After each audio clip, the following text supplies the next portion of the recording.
terrorists or by ideologically different people?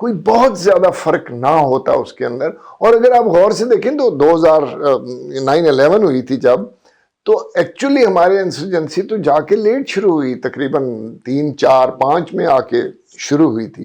So there four وہاں سے یہاں تک کا سفر جو تھا اس کا کیا وہ تھا. علی فرقان نے آصف یاسین ملک سے یہ بھی پوچھا کہ پچھلے 20 سالوں میں پاکستان کی دہشت گردی کے خلاف پالیسی میں کیا خامیاں تھیں؟ دیکھیے پالیسی جو سب سے بڑا جو میرے خیال ہے اس میں جو فلا تھا یا جو جس چیز کا فقدان تھا وہ ایک ہولسم سٹیٹ پالیسی نہیں تھی. انفارچونیٹلی ہوا یہ کہ جب 2007 میں 6 میں جب آپریشن شروع ہو گئے تو پہلے تو خیر جنرل مشرف کی گورنمنٹ تھی, اس کے بعد بھی جو گورنمنٹ آئی وہ پیچھے ہو کے بیٹھ گئی اور انہوں نے فوج کے اوپر سارا ذمہ داری ڈال دی کائنیٹک آپریشنز کے اندر. سو ہم نے میرے خیال میں غلطی یہ کی, اور میرے خیال ابھی تک ہم یہی غلطی کرتے آ رہے ہیں کہ ہم نے اس کو فوج کے حوالے کر دیا. شاید تھوڑا سا فوج کو بھی شوق تھا اپنے اس میں, لیکن ہمیں یہ ہول آف نیشن اپروچ نہیں ہوئی. اور انیشلی میں آپ سے شیئر کروں گا کہ 2008 کے اندر جنرل مشرف کے جانے کے بعد نئی پالیسی دی گئی جس میں کلیئرلی 4 سٹیپس دیے گئے: کلیئر، ہولڈ، بلڈ، ٹرانسفر. اب کلیئر فوج نے کرنا تھا, ہولڈ بھی فوج نے کرنا تھا, بلڈ سول کو کرنا چاہیے تھا, اور پھر ٹرانسفر سول میں ہو جانا چاہیے تھا. لیکن کیونکہ سول میں حالات خراب تھے ہم نے بلڈ پہ بھی کام کیا. کئی سینکڑوں کلومیٹر سڑک بنائی, schools, colleges, cadet colleges, medical centre, سب کچھ بنایا گیا, مارکیٹس بنائی گئیں, آل دیٹ. بٹ وہ فوج کر رہی تھی, فوج کا یہ کام نہیں تھا. تو پھر کیا ایسے اقدامات ہیں جو پاکستان کی طرف سے اب تک نہیں کیے گئے اور اسی وجہ سے TTP کے سرحدی علاقوں میں دوبارہ سر اٹھانے کی خبریں آ رہی ہیں؟ اس پر بات کرتے ہیں نیو لائنز انسٹیٹیوٹ کے سینئر ڈائریکٹر ڈاکٹر کامران بخاری سے. کامران، سب سے پہلے تو یہ سوال کہ پاکستان میں اس وقت ہونے والی دہشت گردی کے لیے بیرونی عوامل کس قدر ذمہ دار ہیں؟ دیکھیں، بیرونی عوامل تو ہمیشہ ذمہ دار ہوتے ہیں. کوئی ملک ویکیوم میں نہیں رہتا. ہر ملک کے اندر جو اس کے اندرونی حالات ہیں وہ بیرونی جو ہے جو اسٹریٹجک انوائرمنٹ ہوتا ہے اس کے مطابق جو ہے وہ اپنا جو کیا نام ہے ایوالو ہوتا ہے, اس کے مطابق جو ہے وہ پلاننگ کی جاتی ہے. پاکستان کی جو سچویشن ہے وہ یہ ہے کہ جنرل یاسین سے میں اتفاق کرتا ہوں کہ جو اندرونی حالات تھے, لیکن ساتھ ہی ساتھ ہم نے ایک ناسور پال رہے تھے مغربی سرحد کے لیے. جو افغانستان کے اندر جو طالبان تھے وہ کہاں تھے ان 20 سالوں کے اندر؟ وہ پاکستان کے اندر ان کی پوری قیادت تھی. ہم یہ بات نہیں کرنا چاہتے, لوگ ناراض ہو جاتے ہیں, کہتے ہیں جی کہ جو ہے آپ محب وطن نہیں ہیں یا آپ جو ہے وہ الزام تراشی کر رہے ہیں. لیکن جو ہے صدق دل سے میں یہ کہنے کی کوشش کر رہا ہوں کہ یہ ناسور ہم نے پالا ہے. کیا سمجھ رہے تھے کہ ادھر افغان طالبان حکومت آ جائے گی تو ہم محفوظ رہیں گے؟ اگر کوئی یہ سوچ رہا تھا تو میں سمجھتا ہوں کہ یہ بڑی ہی بلنڈرس تھنکنگ تھی. اور مجھے تو لگتا ہے کہ اسٹیٹ جو ہے وہ ایک ڈاکٹر جیکل اور مسٹر ہائیڈ کا شکار, کہ جہاں ایک طرف جو ہے وہ آپ افغانستان میں طالبان چاہتے تھے اور اندرونی طور پہ اپنے حالات بہتر چاہتے تھے, and the right hand doesn't know what the left hand is doing. تو جنرلی ایسا ہی ہے کیا؟ چونکہ چترال جیسی جگہ پر دہشت گردوں کا پہنچنا, کاروائیاں کرنا, کیا یہ دہشت گردی سے نمٹنے کی حکمت عملی جو ہے اس پہ کافی بڑا سوالیہ نشان نہیں ہے؟ ایبسلیوٹلی اسد, اس میں اگر آپ دیکھیں تو افغان طالبان جو ہیں وہ انہوں نے یہ جو قبضہ کیا ہے افغانستان کے اوپر, اس سے پہلے کئی سال انہوں نے کوشش کی کہ یہ جو شمالی جو صوبہ ہے افغانستان کا بدخشاں, جس کا بارڈر لگتا ہے چترال کے ساتھ بھی اور تاجکستان پہ بھی, اس پہ ایک میرا مضمون آیا تھا جنوری کے اندر کہ جس میں میں نے کہا تھا کہ تاجکستان کو خطرہ ہے, اور اس میں یہ بھی میں نے اشارہ کیا تھا کہ اس میں چترال کو بھی خطرہ ہے. تو جو ہم حالات دیکھ رہے ہیں اس وقت یہ اس کا ایک کنٹینیویشن ہے, یہ اس کا لاجیکل نیکسٹ سٹیپ ہے کہ اگر جو ہے طالبان, اب ہم یہاں تفریق کرتے ہیں جی ایک TTP ہے اور ایک جو ہے وہ اپنا افغان طالبان ہے. دیکھیں یہ دونوں ایک ہی ہیں. افغان طالبان یہ جانتے ہیں کہ وہ اپنی جو ان کی ریاست ہے, جس طرح کی وہ مڈیول ایمریٹ جو ہے نا مینٹین کرنا چاہتے ہیں, وہ نہیں ہو سکتی جب تک کہ ان کے پاس اسٹریٹجک ڈیپتھ نہ ہو پاکستان کے اندر. کیونکہ پاکستان کا اسلامک ریپبلک اور افغانستان کی جو ایمریٹ ہے وہ ایک کمپیٹنگ ماڈلز جو ہے وہ مسلم گورننس ہے.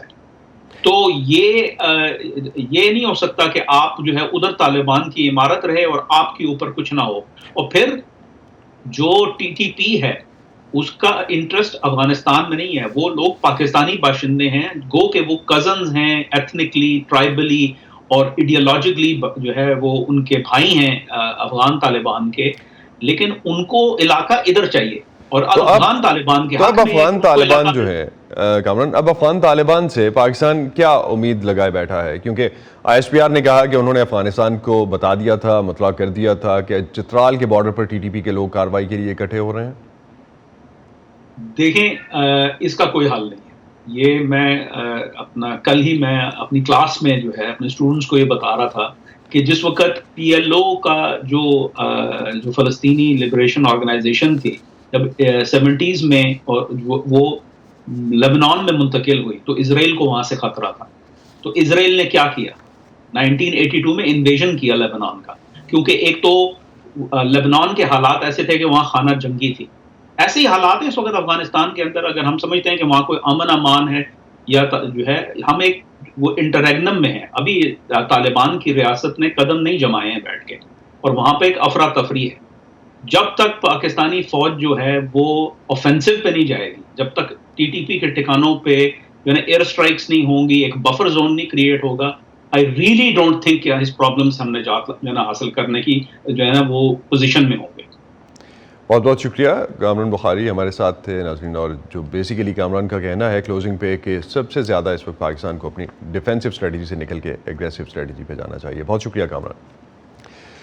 خیبر پختونخوا کا صوبہ دہشت گردی کے ان واقعات سے سب سے زیادہ متاثر ہے. سید اختر علی شاہ ہمارے ساتھ ہیں, کے پی کے سیکرٹری رہ چکے ہیں اور پولیس چیف کے طور پر بھی انہوں نے کام کیا ہے. ان سے اس حوالے سے بات کرتے ہیں. اکثر چترال کے واقعے میں تو انٹیلیجنس کی طرف سے اطلاع دی گئی تھی کہ ٹی ٹی پی کے لوگ یہاں جمع ہو رہے ہیں, تو اس حادثے کا انتظار کیوں کیا گیا, کارروائی کیوں نہیں ہوئی؟ ڈیزاسٹر مینجمنٹ میں سب سے اہم عنصر پریپیئرڈنس ہے. تو نیوز جو آئی ہے اس پہ یہی کہا گیا کہ اطلاعات تھے, تو چاہیے تو یہ تھا کہ, لیکن پھر ہیونگ سیڈ دس, جو چترال کا علاقہ ہے, نورستان جہاں پر یہ ہماری کالاش ویلی بھی ہے, دوسری طرف ارندو ہے, اور پھر آگے جا کر یہ بدخشان اور واخان کاریڈار سے بھی ملتا ہے. یہ بہت دشوار گزار ہے اور یہاں پر انکرشن کسی وقت بھی ہو سکتی ہے. لیکن داخلے کے بعد اس کو کنٹین کیا گیا, وہ واپس چلے گئی. لیکن میں یہ ضرور کہوں گا کہ یہ اگر اطلاعات تھی اور آلریڈی کراس بارڈر ٹیررزم ہو رہی ہے, اور ہم یہ بھی کہتے ہیں کہ ہم نے گیو ریڈ لائن کے اوپر دیواریں بھی بنا دی ہیں, راستے بھی بند کر دیے, چیک پوائنٹس بھی ہیں, سیٹلائٹس بھی ہیں, آج کل اس کے امیجز بھی آ رہے ہیں, تو پھر اس قسم کی اس کی روک تھام بہتر طریقے سے ہونی چاہیے. تو ابھی ڈاکٹر کامران بخاری سے ہماری بات ہو رہی تھی, اس کے علاوہ بھی ماہرین ہیں جو سمجھتے ہیں کہ پاکستان کی اب تک کی حکمت عملی ڈیفینسو رہی ہے, اور دہشت گردی سے نمٹنے کے لیے جن بھی ممالک کی ہم ایگزامپلز لیتے ہیں وہ ہمیشہ جارحانہ حکمت عملی لے کے آتے ہیں سامنے. تو کیا آپ سمجھتے ہیں کہ اسی طرح سے ہونا چاہیے پاکستان میں بھی؟ پاکستان میں دونوں قسم کی حکمت عملیہ کو اپنایا گیا. یہاں پر ماضی میں معاہدے بھی کیے گئے, سراروغہ سے لے کر مولانا فضل الرحمان تک. پھر اس کے بعد سوات میں آپریشن بھی کیے گئے, اور جب سوات میں آپریشن ہوا تو وہاں پر آپ دیکھتے ہیں کہ حالات بہتر ہوئے. وہاں پر متوازی آج کا اگر کل سے موازنہ کیا جائے تو بہتر ہے آج, کیونکہ اس وقت تو متوازی حکومتیں بن گئی تھی, وہ اپنی عدالتیں چلا رہے تھے, گھر سے نکلنا ہی بحال تھا. پشاور جیسے شہر میں جو ہمارا دارالخلافہ تھا, یہاں آس پاس انہوں نے شورش تھی اور علاقوں پہ قبضے کر لیے تھے. خیبر میں, نارتھ وزیرستان میں, پھر اے پی ایس کا جو واقعہ ہوا, پھر ہم نے آفینسو پہ گئے, اور ہم پھر جو اعداد شمار تھے 2014 کے بعد اس پہ بدتدریج کمی ہوتی گئی, اور جو ان کے نیٹ ورک تھے وہ کافی حد تک توڑے گئے. لیکن میں یہ کہوں گا کہ نیوکلیس پورا نہیں ٹوٹا اور انہوں نے وہاں سے مائگریشن کر دی سیف ہیون جو افغانستان میں تھی. تو یہ کیا ویل تھاٹ اسٹریٹجی نہیں تھی اختر؟ ویل تھاٹ اسٹریٹجی نہیں تھی، پوری سنکرونائز نہیں تھی، یا ہاف ہارٹیڈلی ڈیزائن کی گئی تھی کہ ایک چیپٹر جو ہے یا ایک علاقہ جو ہے وہ کلیئر کروا لیا جائے اور اس کے بعد پھر دیکھیں گے کہ خود ہی سارا کچھ ٹھیک ہو جائے؟ اس وقت تو میں یہ کہوں گا ضرب عضب جو آپریشن ہوا تو اس میں نارتھ وزیرستان، خیبر 1 خیبر 2 ڈفرینٹ یہ تمام علاقے تقریباً خالی ہو گئے اور نیشنل ایکشن پلان جو اس کے 20 نکات تھے، اس کے بعض نکات پہ تو عمل ہوا، لیکن بعد میں پھر جس پہ دیکھیں مدرسہ ریفارمز بھی ہے، جس پہ ہم نے جسٹس سسٹم کو بہتر بنانا تھا، ہم نے فاٹا میں ڈیولپمنٹس کرنی تھی، وہ ان پر پورا عمل درآمد نہیں ہوا.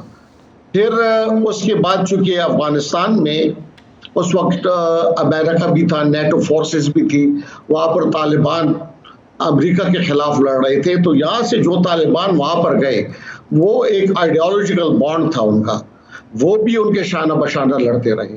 تو اس وقت تو پاکستان کے اندر طالبان اس وقت اتنی کارروائیاں نہیں کر رہے تھے کیونکہ وہ وہاں پر زیادہ مشغول تھے اور وہاں تو شاید اسی کا جو ہے وہ تھوڑی سی سپیس اس حوالے سے بھی ان کو ملی، جس طرح سے ابھی کامران بھی تھوڑی دیر پہلے بات کر رہے تھے. تو چترال میں جو ہونے والی کارروائی ہے اور اب کالام اور گلگت بلتستان میں ٹی ٹی پی کے نام کی وال چاکنگز، کیا یہ واقعہ 2007 سے پہلے بننے والی صورتحال سے مختلف ہیں؟ میں یہ کہوں گا آپ ایک اس چیز پہ ضرور نظر ڈالیں کہ یہ ایک ذہن سازی یہ ایک دن میں کبھی نہیں ہوتی. ہمارے ہاں جو ہماری عمومی پالیسی بنی اسٹیٹ لیول کے اوپر، اس میں تو ہم نے مختلف ادوار میں مذہب کو خود ایک کارڈ کے طور پر استعمال کیا. خود امریکہ ریگن ڈاکٹرائن کیا تھا، cold war award of award, پھر جب ریگن ڈاکٹرائن آیا تو اس میں آپ نے ایوارڈ بھی کرنا شروع کر دیا. آپ نے جہادی تنظیمیں یہاں پر پاکستان کے اندر بھی بنی، اس کو امریکہ نے بھی سپورٹ کیا، ڈالرز بھی دیے، اسٹینگر میزائلز بھی دیے. اس وقت ہم اس کو جہاد کا نام دے رہے تھے. یہاں سے مجاہدین جا کر ریگن سے انہوں نے ملاقاتیں بھی کی، بڑی تصویریں شائع ہوئی. تو یہ اسی وقت یہ لوگ بھی یہاں پر آئے تھے، عبداللہ آزاد بھی آیا تھا اور القاعدہ کے اسامہ بن لادن، یہ تمام تو ان زمانوں میں آئے تھے. مدرسے بھی اس وقت قائم ہوئے، یہ تفکیری فلسفے بھی اس وقت یہاں پر آئے. پھر بعد میں اس وقت تو اسٹریٹجک میچ تھا امریکہ کا اور پاکستان کا، پھر 9/11 ہوا. تو یہ آپ لیکن یہ تو ہسٹوریکلی سب ہم دیکھ چکے ہیں کہ چیزیں جس طرح سے چلیں اور جس طرح سے چینج ہوئیں، لیکن جو بھی سفر اگر پاکستان کر رہا ہے تو پاکستان کو ہی اس حوالے سے کوئی اسٹریٹجی بنانی ہے. تو کیا کوئی مربوط حکمت عملی ہے پاکستان کے پاس اب تک ان پلیس؟ اس وقت مربوط جہاں تک حکمت عملی تو ہے، اس پر عمل کی ضرورت ہے. دیکھیے ہمارا آئین بڑا واضح ہے. آئین کہتا ہے کہ پرائیویٹ آرمیز کی کوئی گنجائش نہیں. پھر ہم نے اینٹی ٹیررزم ایکٹ 1997 بنایا ہوا ہے. ہم نے انویسٹیگیشن آف فیئر ٹرائل وہ بنایا ہوا ہے کس لیے کہ ہم ٹیررزم کی روک تھام کریں گے. اینٹی منی لانڈرنگ ایکٹ بنایا ہوا ہے. تو یہ پالیسیز تو ان قوانین اور آئین کے تحت ہی بنتی ہے، اور پالیسیز بھی ہم نے بنائی ہوئی جس میں ہم کہہ رہے ہیں کہ zero tolerance against terrorism, violent extremism. اصل بات قانون کی حکمرانی کی ہے اور اس پر عمل کی ہے، اور قانون کی حکمرانی تبھی ممکن ہے جب آپ اپنے قوانین پر پورے طریقے سے عمل کریں. تو آپ کے خیال میں پالیسی ہے لیکن اس پر عمل درآمد جو ہے وہ نہیں ہو رہا. بہت بہت شکریہ اختر علی شاہ، آپ ہمارے ساتھ تھے اور جس طرح کی سچویشن کے پی میں ہے اور اوور آل پاکستان میں سیکیورٹی کے حوالے سے اس پہ ہم سے بات کر رہے تھے. شکریہ. اسی پہ ختم کرتے ہیں آج کا ویو 360. اسٹے سیف اور پاکستان اور خطے سمیت دنیا بھر کی اہم خبروں اور دلچسپ معلومات کے لیے آپ آ سکتے ہیں ہماری ویب سائٹ urduvoa.com پر. اب تک کے لیے اتنا ہی. اسد اللہ خالد کو اجازت دیجیے. خدا حافظ.